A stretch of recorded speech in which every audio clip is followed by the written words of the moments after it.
Just 25% of the public thinks Sir Keir Starmer will win the next election, with the welfare row partly to blame. I'm going to read into this exclusive from Sky News, you guys. Let's go.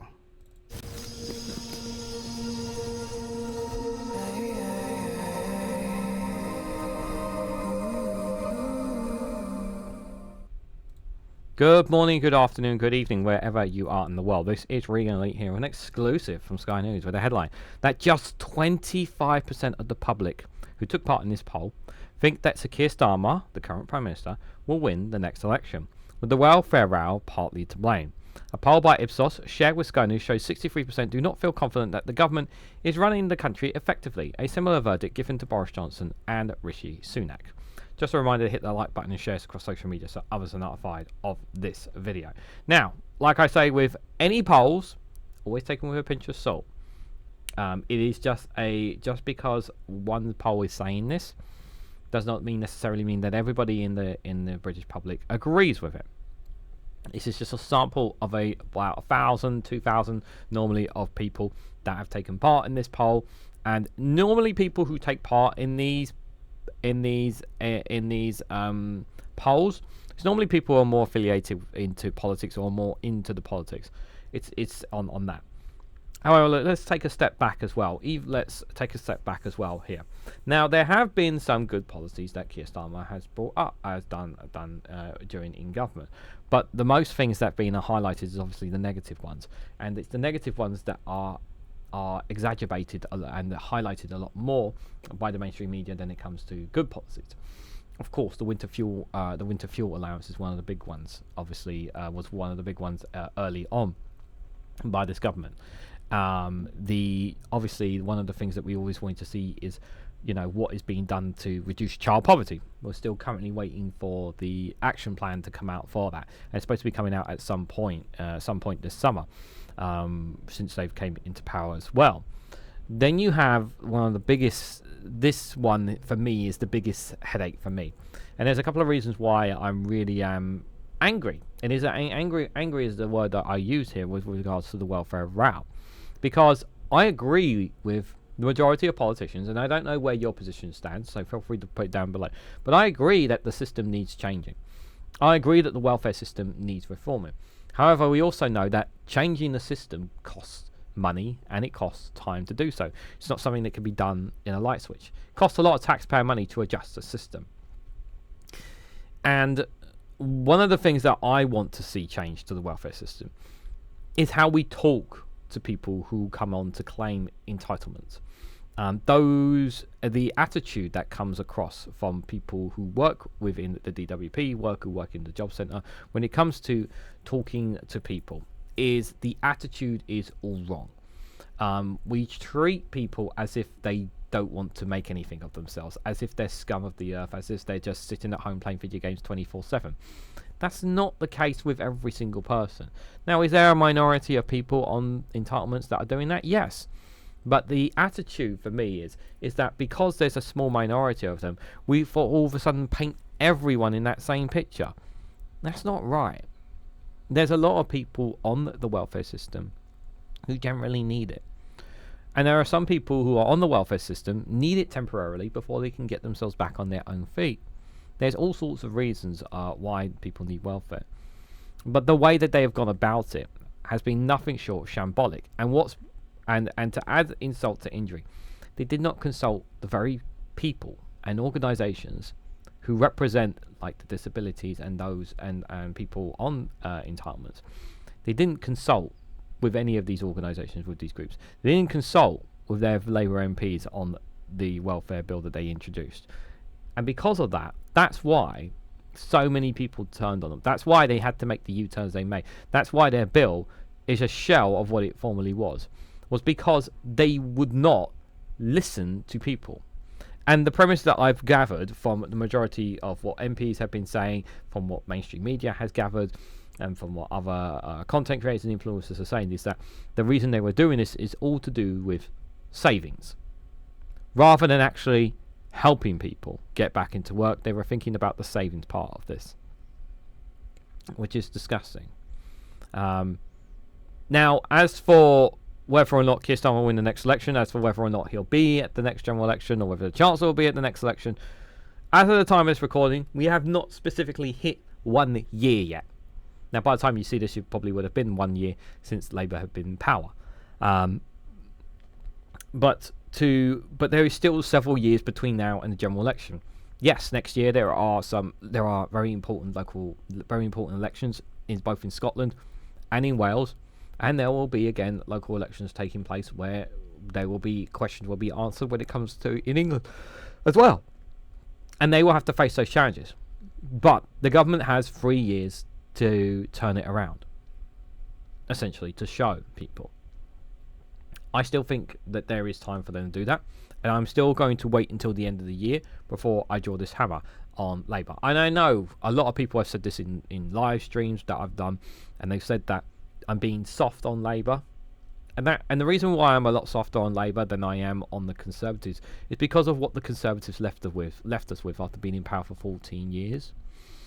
And I'm just not prepared to have the Conservatives back in or Reform take over so quickly when you've seen how much damage that they are going to cause. Because the thing is that when the Conservatives were in power, it was driving everyone insane. And Reform and the Conservatives will be far, far worse if we didn't have Labour. And that's the absolute truth. The Conservatives will do far more cuts to the welfare system than the Labour would. You honestly think that the Conservatives will do in our interests?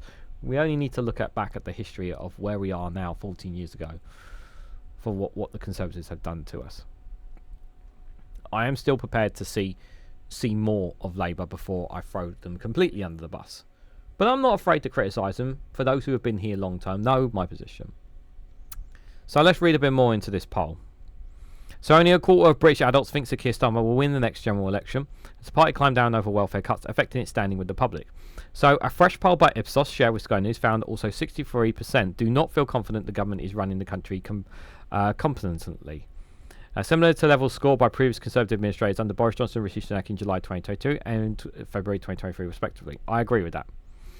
A survey of 1,080 adults, like I said, see, it's only 1,000, aged between 18 and 75 across Great Britain, was conducted online between the 27th and 30th of June 2025. When Labour began making the first of its concessions suggesting the party's turmoil over its benefits, overhaul was partly to blame. The Prime Minister was forced into an embarrassing climb down on Tuesday night over his plans to slash welfare spending after it became apparent he was in danger of losing the vote, owing to a rebellion of his own MPs. The bill was put to MPs for a vote, so watered down that the most controversial element to tighten the eligibility criteria for personal independent payment was put on hold, pending a review into the assessment process by Minister Stephen Trims that is due to report back in the autumn. The government was forced into a U-turn after Labour MPs signalled publicly and privately that the previous concessions made at the weekend to protect existing claimants to the new rules would not be enough. While the bill passed its first parliamentary hurdle last night with a majority of 75, 49 of Labour MPs still voted against it. The largest rebellion in the Prime Minister's first year in office since 47 MPs voted against Tony Blair's lone parent benefit in 1997, according to Professor Phil Crowley from Queen's Mary University. It left MPs to vote on one element of the original plan, the cut to universal credit sickness benefit for new claimants from £97 a week to £50 a week from 2026-2027. An amendment brought by Labour MP Rachel Maskis, which aimed to prevent the bill progressing to the next stages, was defeated, but 44 Labour MPs voted for it.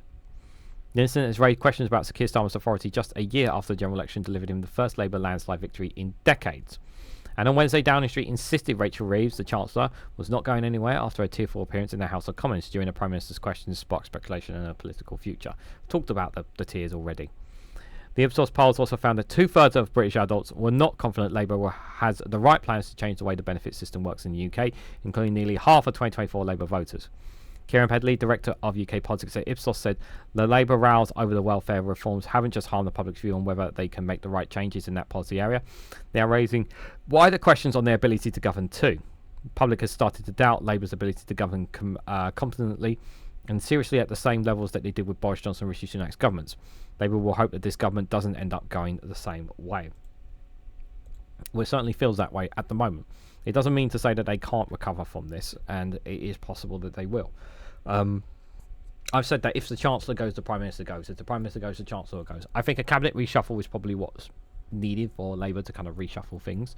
And I think they seriously need to stop looking at this in terms of savings on the welfare system and start looking at it from more perspective of people in this perspective.